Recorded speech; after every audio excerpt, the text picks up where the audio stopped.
Hello, this is Janice Goldschmidt, and I'm back with another video that's intended to give you some ideas, tips, and suggestions for supporting individuals in the acquisition of food preparation skills.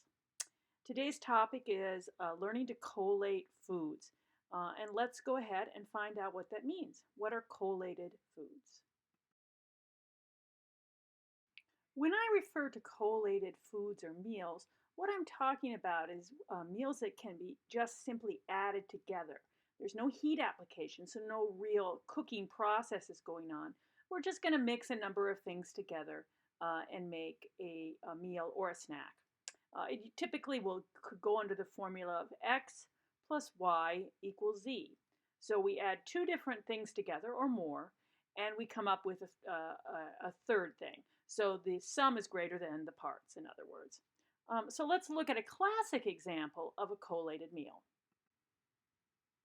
One example of a collated meal that many people partake in is breakfast cereal. X plus Y equals Z. Milk plus cereal equals a bowl of cereal, right?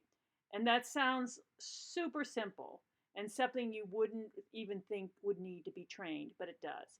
There's a lot of skill sets involved in making a bowl of cereal and getting an individual with cognitive or motor impairments to independence.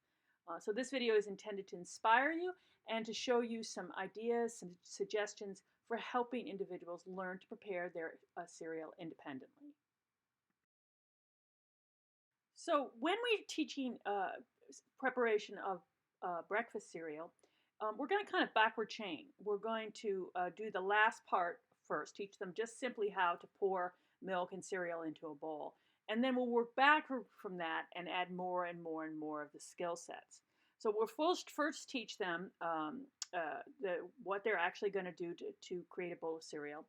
Then we'll work on portion control so that they can pour from a larger box and a larger gallon of milk. And then we'll teach them the spatial movements involved in making a bowl of cereal. And this will all be explained as we continue with this video. Okay, so first we need to actually just learn, they need to learn how to pour milk and cereal into a bowl and just have that experience. And I typically like to start with individual size servings. I like a milk box, which is 1 cup of milk. And you can refrigerate that so it's cold.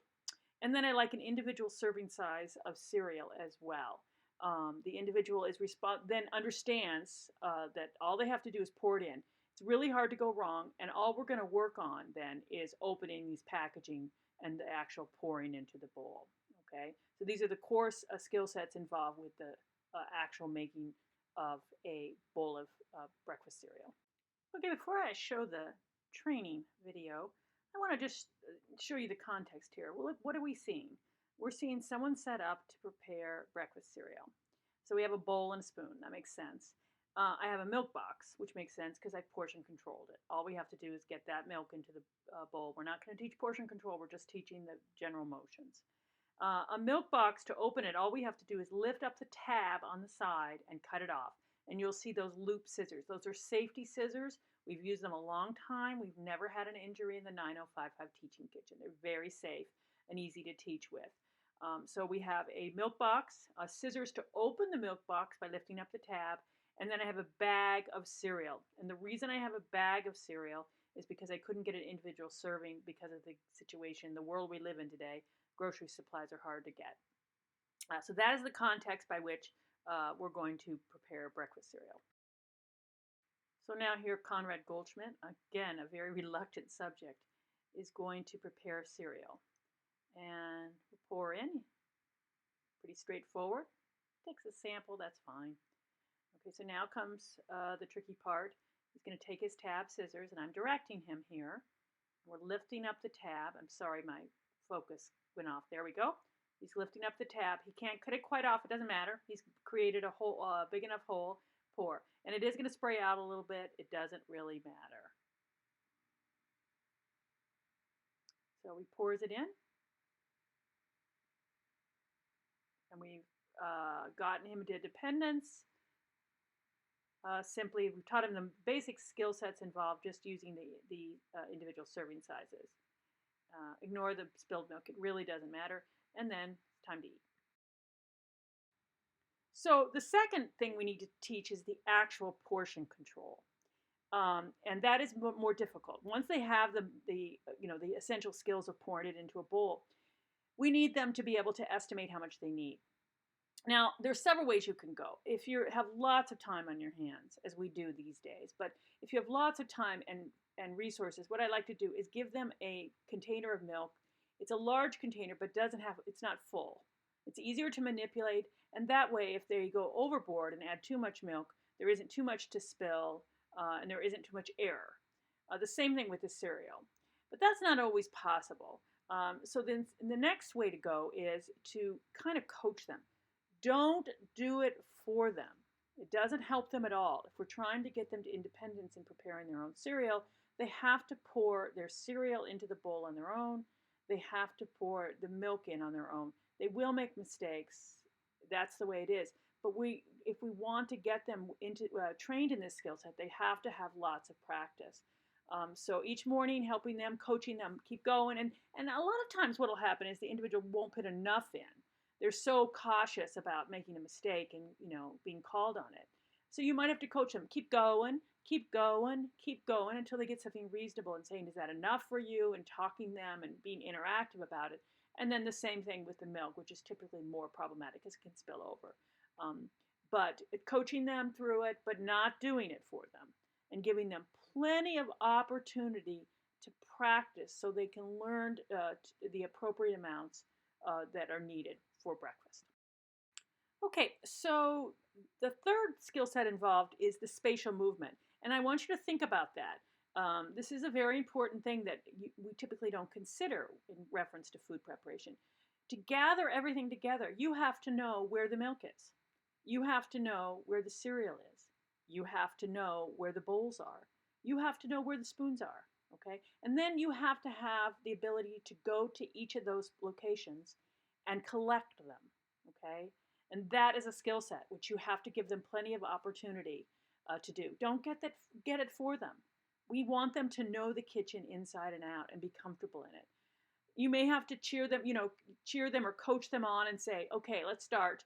What do we need and where are we going to find it? And for that, you might need a visual. And that visual might look something like this. It's a visual prompt that reminds them of what they're going to need to successfully prepare their breakfast. And yes, they're going to struggle in the beginning if they have been served, but if they're allowed to go into the cupboards, the refrigerator, the cabinets, and get what they need, they will learn the spatial layout of the kitchen, and then collect it all together, and then start to prepare their breakfast. Incidentally, if you're interested in the visual that you just are seeing, I will be happy to forward it to you electronically. Breakfast cereal is a very common food for most people in their breakfast repertoire, but there's lots of other collated meals as well. Salads are a very common collated meal, and I love to start with salad kits. Everything's in there. It gives them that idea of just adding together. And from there, you can take it further and give them some protein or some additional ingredients to add. But once they've mastered the salad kit, they really do have the idea of the collated meal. Another type of collated meal is something like a tuna salad, tuna plus mayo plus relish if you want it, mixed together. That's a little more advanced because it requires the use of a can opener, and that's a training video for another day. But that is a common collated meal. Another collated meal would be any kind of sandwiches, basically. A cold collation, but peanut butter and jelly, ham, cheese, tomato, lettuce, etc. Those are all collations, and those are have to be trained as well, the skill sets. And then, of course, your various snacks, hummus, on cracker, etc. That's another example of collated. There's lots of examples, but it's basically X plus Y equals Z, and we will typically not involve any kind of heat application. And there I am. It's Janice Goldschmidt again, and I'm here to serve you. Please let me know if you have any questions or concerns or suggestions regarding this or any of the other videos. And let me know if you have ideas for training videos that you'd like to see. I'll see you in the next video.